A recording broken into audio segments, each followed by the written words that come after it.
در حملات مرگبار منتسب به داعش که در روسیه، ایران، ترکیه و افغانستان رخ داد، بیش از پیش نام شهروندان تاجیکستان شنیده می شود. یک کشور 10 میلیونی که گفته شده بیش از نصف نیروی انسانی شاخه خراسان داعش را تامین کرده. کشوری که 32 سال پیش از دل اتحاد شوروی لاییک و خدا ناباور بیرون آمد، چرا اکنون دچار رادیکالیسم اسلامی شده؟ محور اصلی دو گفتگوی ویژه‌ای که تهیه کرده ایم همین است. در گفتگوی نخست سراغ کسی را می‌گیریم که 3 دهه است در غربت به سر می‌برد و از مخالفان سرسخت دولت امامعلی رحمان در دوشنبه است. دادا جان عطاالله، رهبر جنبش وطندار تاجیکستان که اکنون در آلمان به سر می‌برد.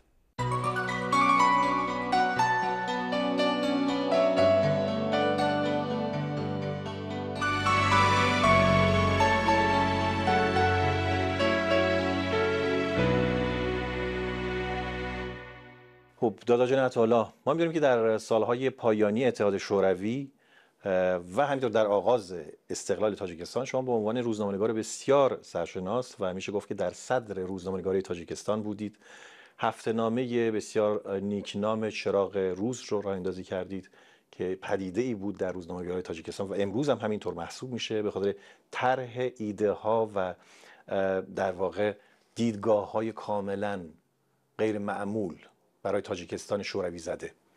ولی خب رفته رفته اتحاد شوروی فرو پاشید، تاجیکستان در جنگ داخلی فرو غلتید و خود شما هم از روزنامه‌نگاری رفتید به سمت سیاست و سیاستمدار شدید بیشتر. به نظر شما کار درستی کردید یا امروز که به عقب نگاه میکنید فکر میکنید اشتباه بوده؟ من بعضا گمان میکنم که زندگی من سراسر اشتباه بود. لیکن وقتی شما این سوال شما من به خاطر دوشنبه آورد، همون دوشنبه، همون بهشت گم شده و همون پاریس کوچک. هیچ کس شاید باور نکند که زمانی در دوشنبه مطبوعات آزاد بود، زمانی در دوشنبه بسیار حزبی بود، زمانی در دوشنبه انتخابات آزاد بود. و چرا حالا نیست؟ فکر می‌کنید این که نیست آیا گناه ماست، نسلی که اون زمان در واقع داشتیم بزرگ می‌شدیم و سر کار بودیم، روزنامه‌نگار بودیم، سیاستمدار شدیم، گناه ما و شما نیست؟ من با شما طرفدار هستم که اول نسل گناه ما است. ما گرچند خودمون نسل سوخته هستیم و از این خاکستر ما من امید داشتم که یک چیزی میروید، یک آتش هنوز زنده است، ولی بدبختانه میبینم که این آتش روز به روز خاموشتر و خاموشتر میشن و ما در روبروی یک فاجعه بسیار سنگین قرار داریم، هم حکومت، هم اپوزیسیون و هم ملت تاجیک. حالا به آینده نگاه خواهیم کرد در پایان این برنامه. در گذشته همونطور گفتم شما بعد از اینکه جنگ داخلی شروع شد تاجیکستان رو ترک کردید و مدت زیادی، سالیان زیادی تا امروز در غربت هستید. سالیان زیادی از یک کشور به کشور دیگر پناه بردید و شما خیلی اذیت کردن. تحت پیگرد قرار داشتید. سال 2012 به شما سوء قصد شد در مسکو. سال 2013 در تفلیس گرجستان شما رو گرفتند به درخواست مقام‌های تاجیکستان برای استرداد، ولی موفق نشدند و شما در واقع پناهنده شدید در آلمان. یعنی دولت آلمان به شما پناهندگی رو اعطا کرد، اومدید و اینجا زندگی میکنید. به نظر شما حالا به 31 سال گذشته که نگاه میکنید حاصلش چه بود؟ حاصل این همه غربت و دربدری چه بود؟ واقعا بسیار سوال هم مشکل و هم سوال دردآور، شاید باعث افتخار هم باشد. همین بود که من و هم نسلای من و همصفای من ما توانستیم که چراغ امید را در رهروی بادها نگه داریم. ما به مردم پیغام رساندیم که حال این پایان کار نیست، حالا بعد این شبهای تار بامداد در انتظار است. ببخشید من همیشه یک چی میگویم که کتابی بدبختی های تاجیکستان دو مؤلف دارد، یکی حکومت و دیگری نهضت اسلامی تاجیکستان. به چه دلیل نهضت اسلامی؟ به اون دلیل که بعد پشتخوری اسسر و اصلا تا پشتخوری اسسر در زمان پرسترویکا و گلاسنوست، یعنی آشکار بیانی و بازسازی میخائیل گورباچوف، تاجیکستان میتوانست که یکی از کشورهای پیشقدمترین دنیا باشد.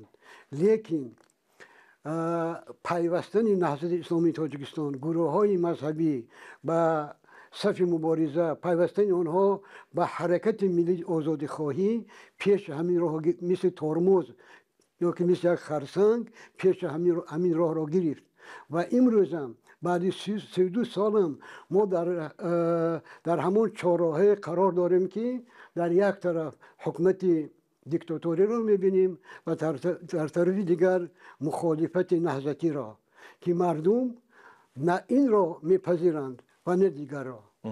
خب مخالفای شما که شاید برخی از اونها در همون حزب نهضت اسلامی تاجیکستان باشن یا جای دیگر میگن که شما خودتون که سازمان یا جنبش وطندار رو در سال 2008 میلادی رو اندازی کردید موفق نشدید کار چندانی انجام بدید و این انتقاد و ایرادی که شما میگیرید از نهضت اسلامی به خود شما هم برمیگرده.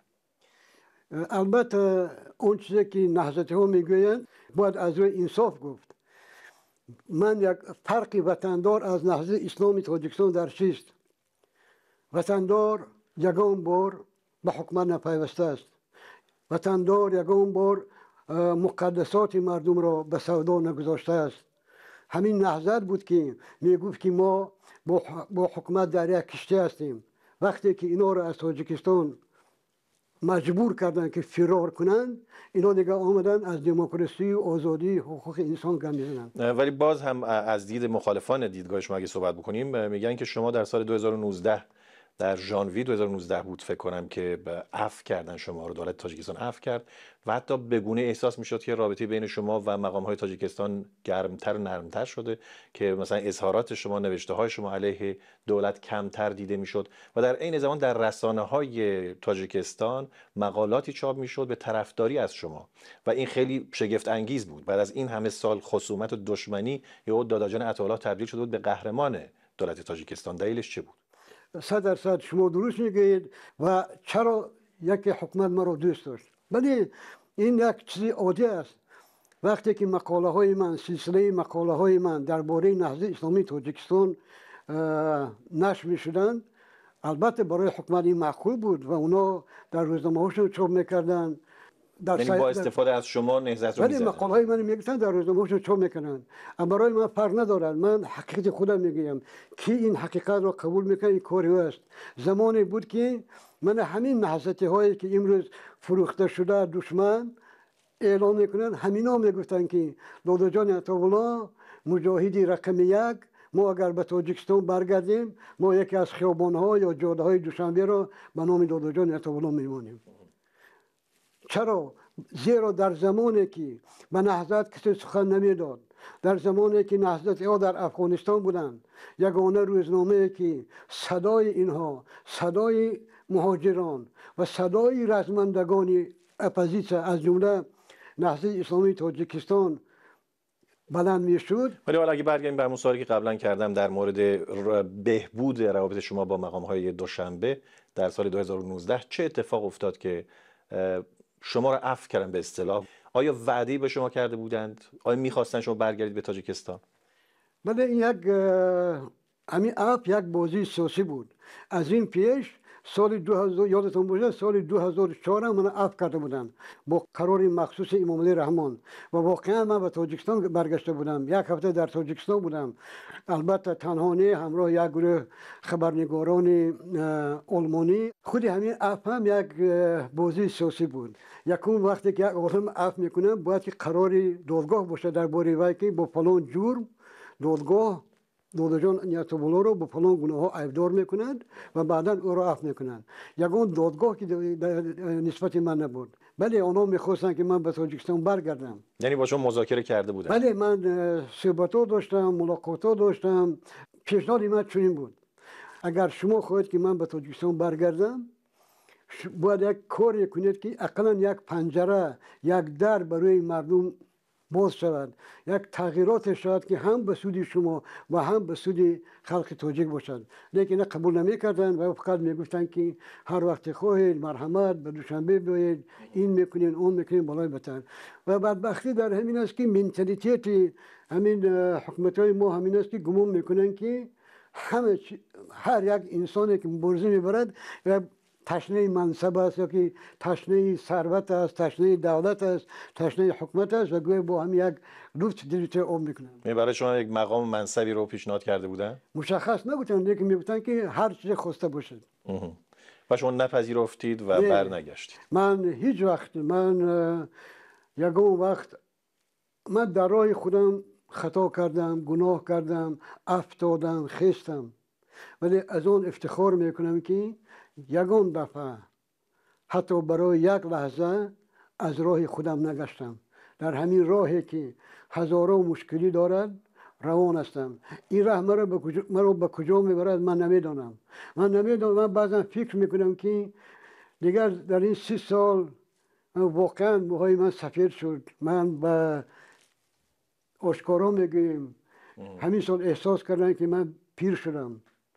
حتی من در زندگی آدم یک لحظه های میشد که آدم گمان میکند که نه تنها برای وطن زیستن میباید، بلکه برای آدم آرزو پیدا میشه، آرزوی در وطن مردن، در وطن خاک شدن پیدا میشود. حتی به عوض همین که در وطن خاک شوم، من تیار نیستم که خاک پوی نفری را بوسه زنم یا تعظیم کنم یا تسلیم شوم. من بارها گفتم که در انتخاب حکومت و یا نهضت شما طرفدار کی هستید؟ به این سوال پاسخ من یکی بود. در انتخاب حکومت و نهضت من طرفدار حکومت هستم. یعنی برای من حکومت از نهضت امروزه بهتر است، اما این معنی آن را ندارد که من حکومت دوست می‌دارم. من بران هستم که اون خیانت ها و جنایت هایی که این حکومت بر ضد این مردم و این ملت کرده است اصلا نابخشودنی است و تاریخ یاد ندارد. ولی می‌دونیم که در سال 2000 مثلا 2015 اگر 2015 رو بگیریم، تولید ناخالص داخلی تاجیکستان یک مقدار بیشتر از 8 میلیارد دلار در سال بود. ولی در سال 2023 همین سال گذشته میلادی رسیده به 43 میلیارد، یعنی از 8 میلیارد به 43 میلیارد. آیا این نشون نمیده که واقعا حکومت تاجیکستان داره رفته رفته به میزانی از پیشرفت دست پیدا میکنه؟ من باور ندارم. مرا یک چیز به اضطراب میآورد، آینده تاجیکستان و وضعی که اون تاجیکستان دارد. ما عیان و ناعیان به سوی یک ورطه می رویم و این ورطه دهشتباری است که در آن هم تر می سوزد و هم خشک می سوزد. یعنی چی؟ ترس من از نهضت اسلامی تاجیکستان نیست، ترس من از مسلمانان نیست، ترس من از اسلام نیست.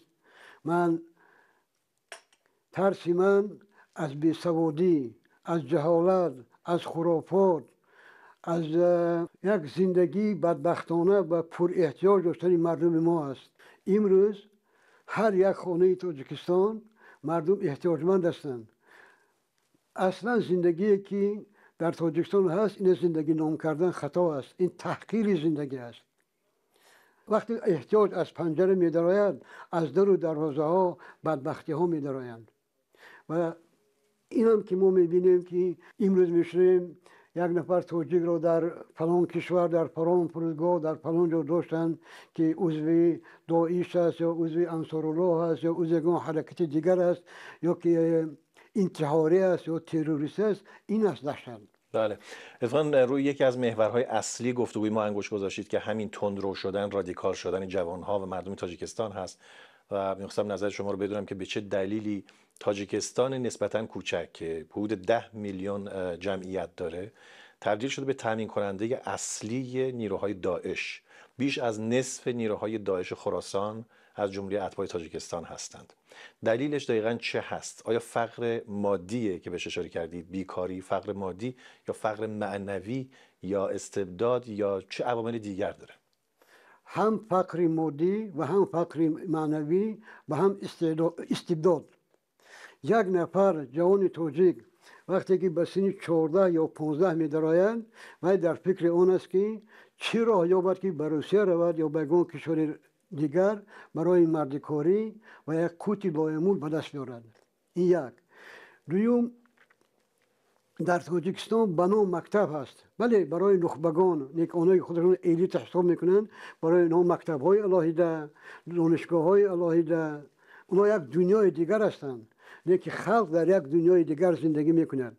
و اگر بله تاجیکستان میگن بهشت روی زمین است، بله تاجیکستان بهشت روی زمین است برای حاکمان، حکمتداران و طرفداران آنها، اما دوزخ است برای مردمی که روی به مهاجرت میبرند. من یک رقم میگویم، بله شما درست گفتید، از همون 10 میلیون اهالی تاجیکستان امروز 4 میلیون نفر آنها در مهاجرت هستند. مردم مخصوصا جوانان آسان به نام همین سازمان های افراطی و تروریستی و دیگر میفتند.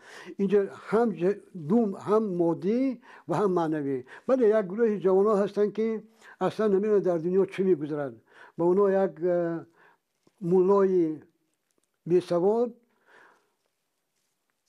3-4 سخنگویی برای اینا میکنه، ترغیب میکنه، اینا که آزاد گمان میکنه که بله دیگر راه به بهشت همینجا است. وقتی یک جوان زندگی خوب داشته باشد، یک جوانی موفق باشد، یک جوانی که به آینده باوری داشته باشد، هیچ وقت به مرگ نمی رود، هیچ وقت به سوی مرگ نمی رود. و زندگی هم برای یک مسلمان خودی همین زندگی، همین دنیا رو بهشت کردن است. من بران هستم که هر کسی که میگوید که در این زندگی باید همه عذاب و عقوبت طاقت کنی به خاطر بهشت، دوزخ همان است. اشاره کردید که تعداد بسیار زیادی، گفتید 4 میلیون از 10 میلیون جمعیت تاجیکستان در خارج زندگی میکنن و همینطور میدونیم که مخالفان تاجیکستان، تمام احزاب مخالف تاجیکستان، مخالف دولت تاجیکستان همه در خارج هستن. خب چرا نیروهای مخالف دولت تاجیکستان در خارج روی تاجیکانی که در خارج زندگی میکنن کار نمیکنن که در واقع جلوگیری بکنن از رادیکال شدن اونها؟ چون درسته که اشاره کردید به عامل دولت که خیلی کم کاری کرده و به همین دلیل هم جوانها ناامید شدند، بیکار موندند و رفتن به سمت سازمانهای افراطی. ولی مخالفان چه کار کردن در حالی که اونا در خارج هستن، دسترسی مستقیم دارن به تاجیکان در خارج از کشور؟ بدبختانه من گمان کرده بودم که وقتی یک گروه جوان‌ها یا نماینده‌های حزب‌ها از جمله نهضتی‌ها وقتی به اروپا آمدن، به کشورهای دیگر آمدن، با آزادی رسیدن، مغزشون تغییر می‌یابد. اما هیچ تغییر نیافت. اینا همونایی بودن که همون در دوشنبه بودن، در همون دیهه‌های خودشون، روستاهای خودشون همینطور موندن. و اگر سخنرانی‌های اینا گوش کنید از طریق یوتیوب، فقط موضوع همین است: سطر داری یا نداری، حجاب میپوشی یا نمیپوشی، در صدر رومال داری یا نداری، گویا که در دنیا دیگر یگون گپ نیست. ما بدبختانه نه در حکومت نه در مخالفین شخصیتایی نداریم که مردم به اونا اعتماد کنند. و بدبختی ما در آن است که یک نفر اگر روشنفکر و عالم واقعی یا روحانی واقعی از منبر سخن گوید، بسیاری جوانان امروزی تاجیکستان نمیفهمند که این به کدام زبان گپ میزند. سوال من در مورد مخالفان هست، بیشتر که مخالفان در این زمینه، خود شما به شخصی که از چهره‌های مخالف دولت محسوب میشید، چه کاری از دستتون برآمده تا حالا یا چه کاری برمی آید؟ یعنی چه کار میتونید بکنید در این زمینه؟ درباره مخالفان حتما باید گفت که همین مخالفت تاجیکستان چهره خیره حکومت تاجیکستان است.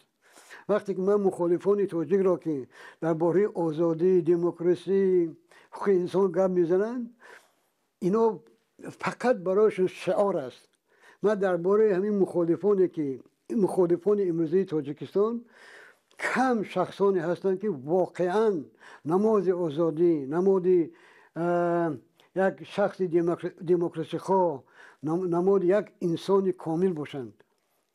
و برای همین بسیار آدمان به صف مخالفت نمی پیوندند. فقط مخالفین تاجیکستان وهم و واهمه را دوست می دارند. اگر ما انصافا گیریم، همین روز در تاجیکستان انتخابات گذرد، من باور ندارم که مخالفت تاجیکستان رأی بسیار به دست آورده. من حیران هستم. ولی اینها شامل حال خود شما هم میشه دیگه، نه؟ من بران هستم که شاید من کم گفتم، کم سخنگویی کردم و کم مردم رو دعوت کردم، ولی اعتراف میکنم و خودی آن که من 32 سال در مخالفت هستم و امام علی رحمان در سر قدرت، این معنی آن را دارد که یعنی من نتوانستم به چیز دستیاب شوم یا که کامیاب شوم. باید اعتراف شاید کرد. دلیلش پراکندگی و پریشانی باشه بین مخالفان که هرگز نتونستن زبانی که بکنن. چون میدونیم که در دوره جنگ داخلی تاجیکستان چرا مخالفان موفق شدن پشت میز مذاکره با دولت تاجیکستان بشینن که همین دولت آقای رحمان بود، به دلیل اتحادشون. بین اونها نیروهای اسلامی بودند، ملی مذهبی بودند و همینطور ملی گراهای مثل رستاخیز بودند و از مناطق مختلف بودند. همه اینها دور یک میز نشستند، با دولت مذاکره کردند و در خارج از کشور بودند. همین حالا مخالفان تاجیکستان هم در خارجن، ولی همه پریشان، حتی در یک اقلیمن، در آلمانن، ولی مثل یک اقلیمی که دو پادشاه در آن نگنجد، اینها هم همینطور با هم نمیتونن کنار هم بیان و با هم تشریک مساعی بکنن، همکاری بکنن. به چه دلیلی اینقدر پریشونن؟ من خودم شاهد زنده تأسیس اتحاد نیروهای اپوزیسیون تاجیکستان هستم و همین نامم اولین بار در این باره میگم من پیشنهاد کرده بودم، بعد حاج اکبر تورنه دستگیری کردن و مردم اینو قبول کردن. اتحاد نیروهای اپوزیسیون تاجیکستان واقعا در همین 5 سال اینقدر اتحادی که همبستگی که در بین مخالفین تاجیکستان بود هیچ وقت دیگر پیدا نشد. اون وقت نه واتساپ بود، نه اسکایپ بود، نه تلگرام بود، شبکه‌های اجتماعی نبودن. آره. معلومات من سوال منم همین هست که چرا اون زمان میشد ولی حالا با این همه امکانات که اشاره کردین، شبکه‌های اجتماعی، همچنین همبستگی اصلا وجود نداره. بدبختانه همین همبستگی نیست، برای اینکه یک برنامه مشخص نیست، برای اینکه یک ایده نیست که همه در اطراف اون جمع شن و اینم هر کس میخواد که کورپه به طرف خودش کشد. و از طرف دیگر میدونید هرچی هم یک نیکی یک بدی دارد. برای بعضی علما از سخن گفتن نگفتن بهتر است. مثلا آوازه رستم به از رستم است میگویند. من گاه به همین فکر میرسم که بعضی نماینده های اپوزیسیون بهترش خاموش باشند. وقتی گناه گام میزنن مردم دیگه میترسونن، اون مثل یک مترسک هستند و حکومت هم به برنامه های اونا علمای جلب میکند. آموزگارا، پزشکا، نمیدونم کارمندان مقامات میگن در برنامه اونا اشتراک میکنن، فقط به خاطر اون که حکومت به مردم گوید بله ما بد هستیم اما ببینید کی در شما را تک تک میکنند. و نه همین انتخاب بد و بدتر امروز در روزنامه تاجیکستان همین است، انتخاب بد و بدتر. باز یک بار دیگر درباره اتحاد نیروهای اپوزیسیون تاجیکستان، واقعا در آن زمان نیمی دنیا ضد ما بود، نیمی دنیا. مخصوصا همین همبستگی، اعتماد و باوری به آن رساند که اتحاد نیروهای اپوزیسیون تاجیکستان در سالن‌های سیاسی دنیا شناخته شود. و شما درست گفتید و به سری حکومت را مجبور کند که به سری میز صلح شینند و بله سازشنامه هم امضا شد، سازشنامه صلح. اما این سازشنامه به آن رساند که حکومت را گرفتن آسان اما حکومت داری مشکل است. ما درک کردیم که همان اپوزیسیون که واقعا دنیا را به لرزه آورده بود در دولتداری، در حکومتداری شکست خورد و مردم این هنوز هم در خاطر دارند. این شکسته که به عوض نرخ هزارها نوجوانانی که در جبهه ها قربان شدند، هزاران نفرانی که بیوطن شدند، هزاران نفری که برای جاویدان عزیزای خود گم کردند، برای نفرایی که هنوزم در زندان‌ها هستند. همه همین به خاطر منصب، به خاطر قدرت، به خاطر یک کارخانه یا یک کارگاه فروخته شد و سودا و تاجر اساسی باز هم نهضت اسلامی تاجیکستان بود. برای چه من امروز نمیخواهم که نهضت اسلامی تاجیکستان در مخالفت باشد، یا که حتی اگر در مخالفت هم باشد نباید که حرکت ملی آزادیخواهی تاجیکستان در زیر بیرق نهضت اسلامی تاجیکستان باشد. باید یک حرکتی وسیع باشد و باز میگردیم به همون اپوزیسیون سال 92-97، همون اپوزیسیون که به وطن بازگشت و اپوزیسیون که با اون سازشنامه صلح امضا کردند. ولی منظورم اینه که به نظرتون نمیاد که حالا الان وقت اون است که این اختلافات رو باید کنار گذاشت و سر یک مسئله بسیار بغرنجی که روبروی تاجیکان، کل اتباع تاجیکستان قرار دارد فکر کرد؟ این روزها خبرها میاد که مثلا کره جنوبی صدها تن از تاجیکان رو اخراج کرده، اتباع تاجیکستان رو از کشور خود اخراج کرده، مجوزهای کار اونها رو لغو کرده.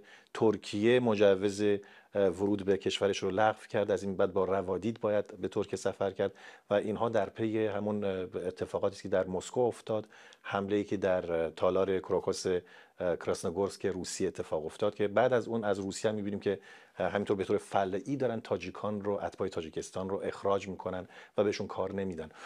تاجیک ها دارن بدنام میشن در جهان، اتباع تاجیکستان به عنوان افرادی که در داعش هستن، در سازمان های افراطی هستن و میتونن خطرناک باشن. آیا وقت اون نیست که جامعه مدنی تاجیکستان و دولت اختلافاتشون رو بذارن کنار و تشریک مساعی بکنن، با هم فکری بکنن و ببینن که چطور میتونن راه این بلا رو بگیرند؟ اگر حکومت امروزه و مخالفین امروزه به هم نبیایند، به جای جنگ و جدال در پس یک میز نشینند، هنوز که دیر نشده است، ما رو واقعا عاقبت دهشتبار انتظار است که در آن هم تر میسوزد و هم خشک میسوزد. ما به تبع ملی، به گفتگوی ملی نیاز داریم. اگر ما به همین نرسیم، من باور دارم که نبرد به اونهایی میباید که قوه سییم که به آسانی میتونن حکومت گیرند. خیلی خیلی ممنون، سپاسگزارم دادا جان عطاالله، روزنامه‌نگار و رهبر جنبش وطندار. سپاس از شما برای حضورتون در گفتگوی پیشین. خیلی ممنون. خیلی ممنون.